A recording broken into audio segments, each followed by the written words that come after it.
Oh no. Oh no, we don't want to hear you. Oh, it's this straw. Okay. I cannot believe I have been a whole full-time, I was gonna say whole ass. For real. I cannot believe I have been a whole ass full-time entrepreneur for 3 whole months. So let's get into it. Let's talk about what it's been like and why I'm not monetized yet on this here platform. Come on, YouTube.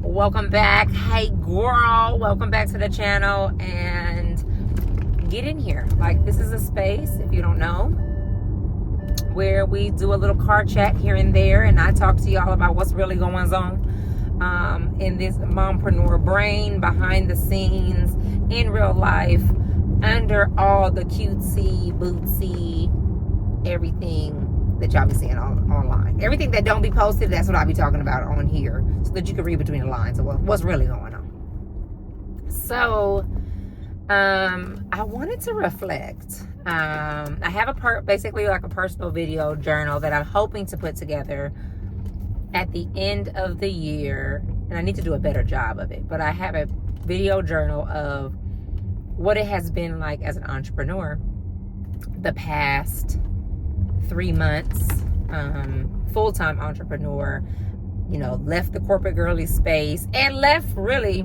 not on my own terms. So I haven't talked about that much just because mentally it really took me some time to like be comfortable with it.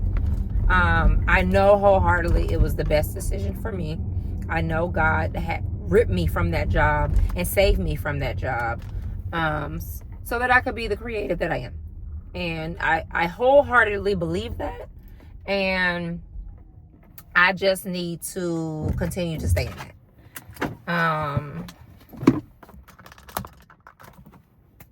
So it has been interesting. It has been definitely a shift. It has been definitely a transition. I would say January I spent being really, really grateful. Grateful that I was able to leave the job. Grateful that I was able to get up from under that person with that toxic energy who was really just killing my spirit on a daily basis at that job.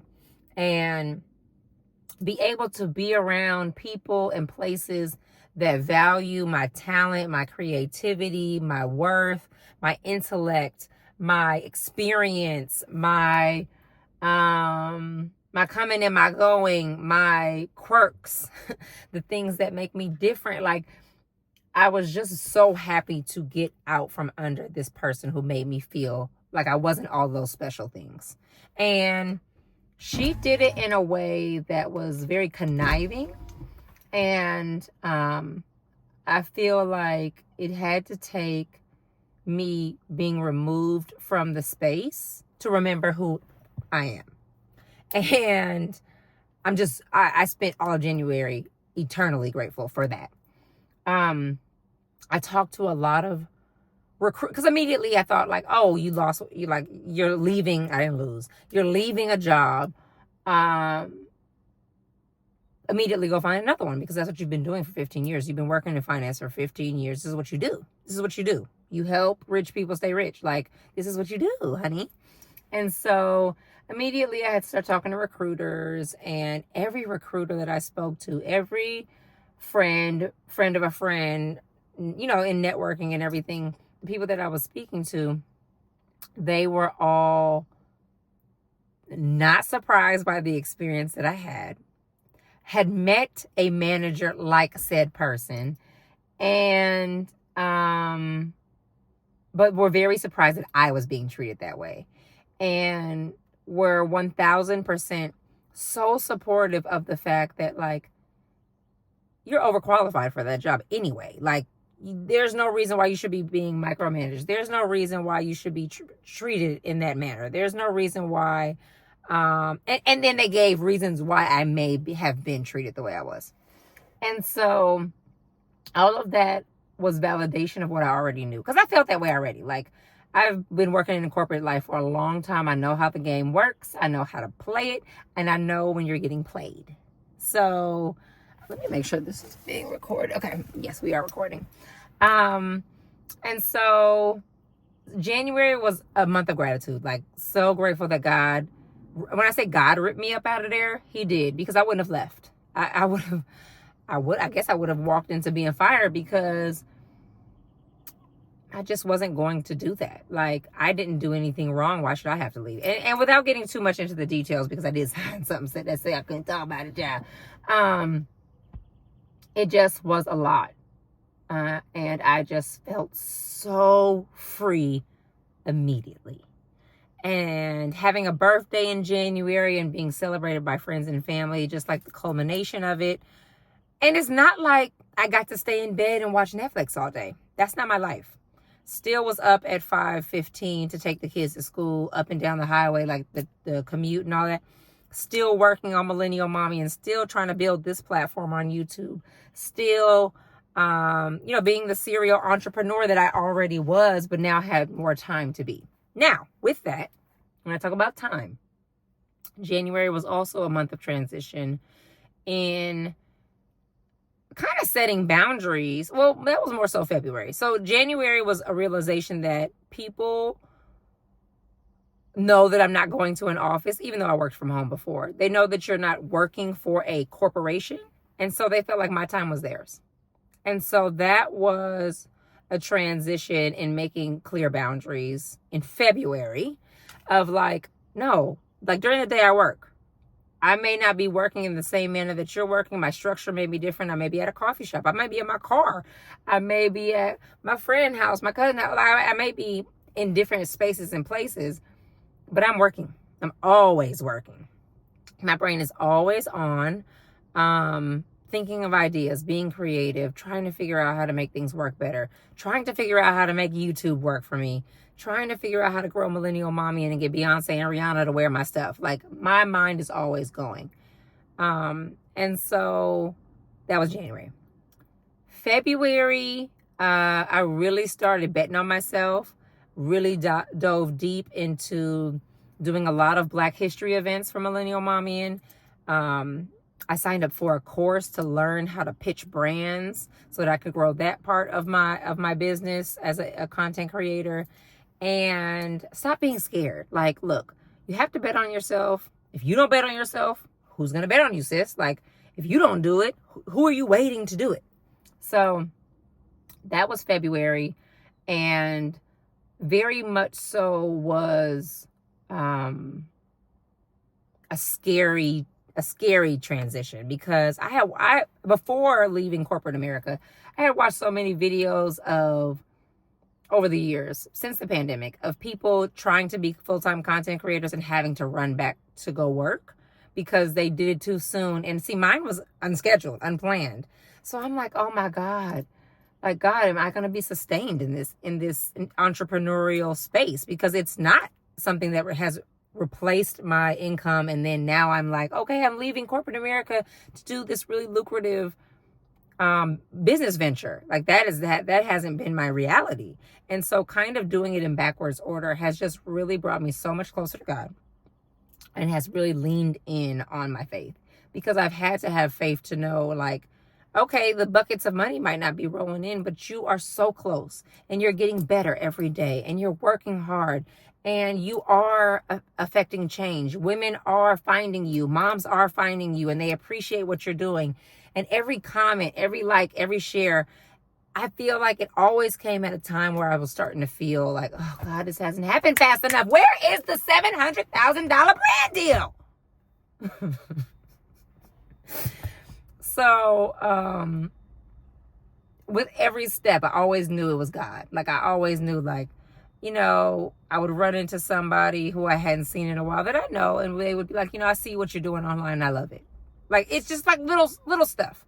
Or, like, an old teammate would call me and be like, girl, you are so funny online. Like, I watch your videos all the time, or whatever.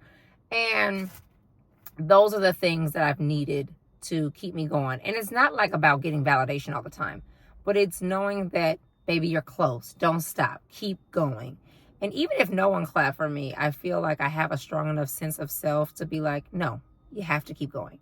So at the beginning of the year, I gave myself 90 days. 90 days to figure this thing out. And not to be like this overnight success story, but to get a routine, to get a sense of what this is going to look like for you.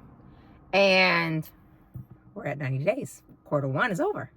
So I feel like I'm in a really good groove. We move into March. End of February, I went to Trinidad. March, I rode the high of Trinidad Carnival for the whole of March. And because I had such a great time, I felt like I was excited to get back to work. I was excited to dive back into my creativity. My phone died and broke basically in Trinidad, and I was detached. I wasn't scrolling. I didn't have time to do that anyway, but I wasn't like influenced by outside forces. And so I was so focused on my goals. Like, I want to come back to Carnival and be invited here. I want my girls, I want us to come back and be invited to all these fetes, to these VIP experiences, to have our own float. Like, I have very lofty, big, amazing goals for us just from Trinidad Carnival. And I'm like, I know if I just get back to work, I'll get one step closer, and I'll get one step closer. And that's how I feel. So these last 90 days have been so instrumental in forming my year, because you break it up in chunks, right? January through March, 1. April through May, June. July through September. October to December. Those are your buckets. And I'm so excited for the rest of the quarters. I just feel like breakthrough is my word for the year, and I just feel like it's coming. The breakthrough is coming, and it's happening in real time. So in March, I rode the wave. And then in March, I had to really figure out, why is my YouTube not doing what I wanted to do? And I did not figure out the answer, but I did decide that it is something that I feel is so worth it that I'm going to keep going, and I'm going to keep being consistent, and I'm going to rest when I'm tired, but I am going to put my best foot forward. And I know that whoever is supposed to find me to come speak on a panel, or to illuminate their brand, or to do a collab, like whatever it is, they're going to find me, and I'm going to find them. And I can't find them if I don't continue to do. Because what did Michael say? Michael Jordan. He said, you miss 100% of the shots you don't take. So I just feel, surprisingly, I feel very inspired. And when I say surprisingly, because I don't have all this money rolling in. Like, I haven't monetized yet. And I'm like, why haven't I monetized? Why are people not watching my stuff? Because it can be very discouraging to spend all this time making content and you get a couple views. And, in order to break the hump, you do have to get views to get monetized. Like, it is not some little thing that doesn't matter. It does. So all in all, I feel inspired to move through the rest of the year. I did get invited to a brand event. I was not able to attend because I didn't have childcare. But like, even stuff like that, I'm like, it's happening. It's happening slowly, but it's happening. And when it happens quickly, when it happens all at once, or when it happens in a major way, that's what I should say. When it happens in a major way, I want to be ready. I want to be prepared. And I feel like that's what God is doing. He's preparing me, and he's making sure that I'm ready, that I have all my ducks in a row, so that when these overflow of blessings come through, I know how to handle it. I have the time management already established. I have the ability and the freedom to create the things that I need to create for said brand or for said project. And I can deliver, because what would it be to get all these opportunities and I can't deliver? And she ain't that girl. She gonna deliver every time, okay? So that is my first 30 days, first 90 days of the year. Moving forward, the number one goal, still YouTube, is to get monetized. Like, I want to get monetized so bad. I don't know if y'all follow DoDash. But she is, like so many, she has inspired people to just either keep going or start. And as a serial dreamer and someone who really wants YouTube to be a profession, I love her message, and I just love her quirkiness. I love her delivery, and I love that she's like showing you, like, use me as a guinea pig. I went from doing DoorDash to, having YouTube pay my rent, having YouTube provide all these new opportunities, and she has blown up over YouTube, and I love that for her, because she has this one video where she's like, if you pretty, get on YouTube. If you old, get on YouTube. Like, pretty girls, get in front of your camera and put that lipstick on, put that lip gloss on, and tell people where it's from and put it up. And I promise you, once you get monetized, like, those are the ads they're going to show. And sure enough, that stuff be working for people. And I love that she's inspiring people. And YouTube loves it too, because she is encouraging more people to create, which is what YouTube is, right? And they want as many people on their platform as possible. So I love her. I love the messaging, and I love that it's like an everyday girl. And I love that she was like taking people along in her daytime job as a DoorDasher. And I don't know if I haven't watched her videos in a while, but I don't know if she's still door dashing, because I know she blew up on YouTube. So I don't know. Seeing things like that, and I feel like videos like that always pop up when I'm feeling down, when I'm feeling like, dang, bro. And Friday was one of those days. This past Friday, I had pitched a bunch of brands, and they either didn't respond or said no. And I'm like, what do you mean no? What do you mean no? What does that mean?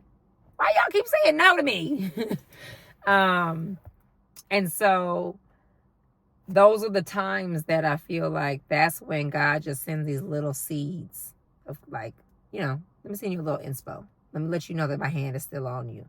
And those are the things that keep you going and keep you remembering your why. And my why is my family. I want to have freedom of time with them, freedom financially, and also freedom of, I don't know if worry is the right thing to say, but when I say worry, like having worked in corporate, worry is something that lives in you as a Black girl in corporate America, because I don't know, it's hard to understand, but you could be let go at any time, basically. The rules are just different. The set of rules are different. So your worry is different, because you have to come in with 80% of yourself. Because I always preach for people to be 100% of themselves, but you have to come in with at least, at the most, 80%, because they can't handle 100. And so worry, I want to be free of worry that someone else has the control of my professional life. And so I think that's why, my husband has been telling me to be an entrepreneur for years. And it's like, you should be your own boss. You know how you want to be, you know how you want to navigate. You know how you want to lead or be led. You should just have your own business. And I just never would. Because I was like, no, security blanket. And then God was like, oh, I got one for you. Push me off that cliff, baby. So here we are. And I couldn't feel more encouraged. So we're in a good space. We're in a good place. We're going into April. We're in April, and we're going into more of April, I should say, in a way that feels good. It feels really good. And so I'm excited. So, yay. I don't know what else to say. Yay. So, yeah. All right. I guess I'll end it here.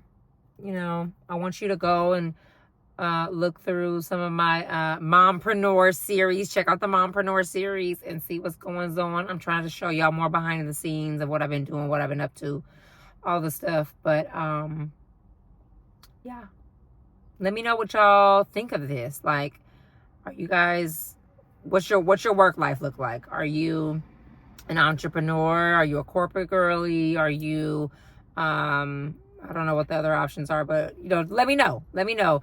Am I crazy for leaving my job? Like, what do y'all think? How do you feel about it? How would you feel? Do you work in a hospital? Do you work, for the city that you live in? Like, what's your situation? I want to know who we have here. And I want to know if anyone feels what I'm saying without me blatantly saying it. Because, again, I told y'all size. I'm going to say I can't really talk about the situation. So, all right, y'all. I bid you adieu. See you next time. Love you, mean it.